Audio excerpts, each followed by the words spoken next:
大家好，歡迎嚟到心如角呢個地方啦。今日我會介紹心如角呢度8個神壇啦，同埋點樣去拜神嘅方式啦。跟住首先嚟到呢一個位置嘅，我哋首先除咗牌同埋帽啦，跟住然之後先再上去我哋嘅神壇度開始拜神。我哋上到嚟2樓啦，我哋拜神之前咧必須要清潔我哋嘅雙手嘅，咁我去洗手先。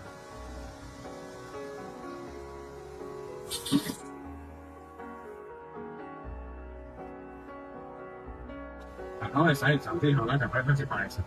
咁我哋而家嚟到我哋第一個神壇啦，呢個就係佛祖嘅壇嘅，大家就會見到啦，佛祖啦同埋呢個嘅金像。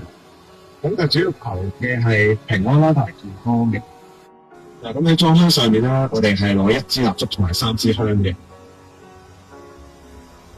首先咧，我係點咗蠟燭嘅頭嘅位置啦。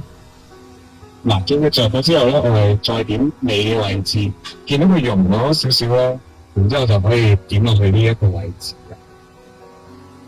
然之後咧，我哋再攞3支香啦。記得確保佢要全部着晒嘅。跟住之後咧，我哋就可以開始。我哋首先會念佛手經嘅。咁我哋咧依家就開始念佛手經啦。我哋需要念3次嘅。南無ทัสสะภะคะวะโตอะระหะโตสัมมาสัมพุทธัสสะนะโมตัสสะภะคะวะโตอะระหะโตสัมมาสัมพุทธัสสะนะโมตัสสะภะคะวะโตอะระหะโตสัมมาสัมพุทธัสสะ。然之後咧，我哋就可以開始許願啦。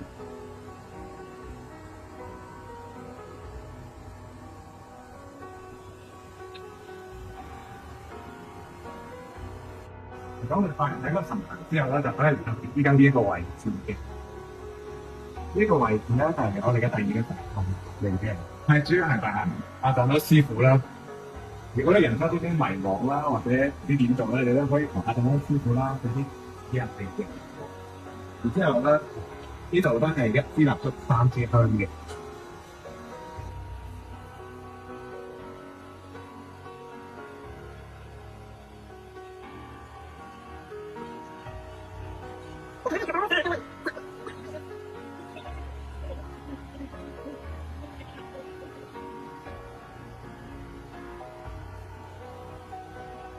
拜完之後咧，就可以嚟到呢一個位置。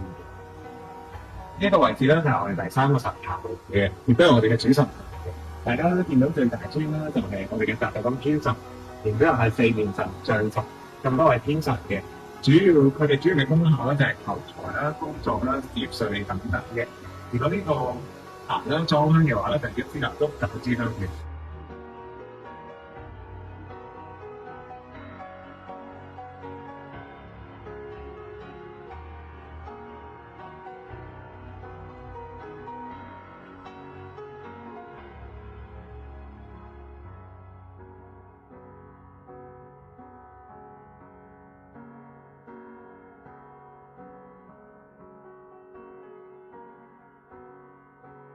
如果我哋拜完第3個神壇之後咧，就可以嚟呢個位置。呢個位置就係我哋第4個神壇。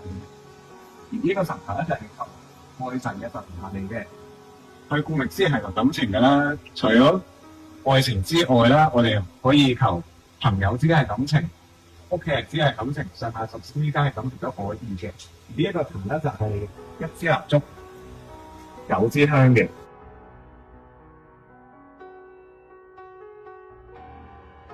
咁我哋嚟到第5個神壇啦，而呢個神壇咧就係呢個神壇嘅，我哋亦都稱之為老師。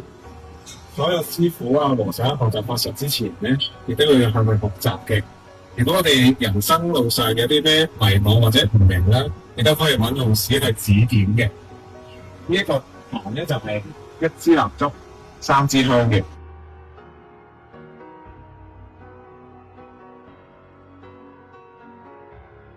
嗱，咁我哋咧嚟到第6壇啦，而呢個壇咧係拜古曼童嘅。嗱，大家唔使驚個古曼童啦，唔係鬼仔嚟嘅。古曼童咧係一啲夭折咗嘅小朋友啦。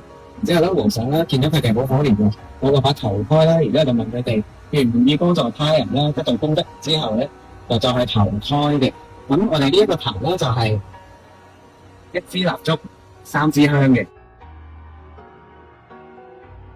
咁我哋落翻嚟1樓呢一個位置啦，大家唔好着鞋住先嘅。咁我哋咧可以咧行到呢一個位置咧，開咗呢個門口咧，就可以到達我哋第7個神壇啦。呢度咧就係第7個神壇，佢係拜泰國地主嘅，主要係求出入平安嘅。而呢一個壇啦，就係1支蠟燭、9支香嘅。咁我哋咧嚟到啦，我哋第8個神壇嘅，而呢一個神壇就係我哋最後一個神壇嘅。而呢個神壇係拜拉護天神啦，而拉護天神嘅功效咧就係防小人啦，同埋轉運最勁嘅天神嚟嘅。畢竟啦，佢生前啦都係俾蕭仁害致死嘅，所以佢非常憎小人嘅。而呢個壇咧就係1支蠟燭、9支香嘅。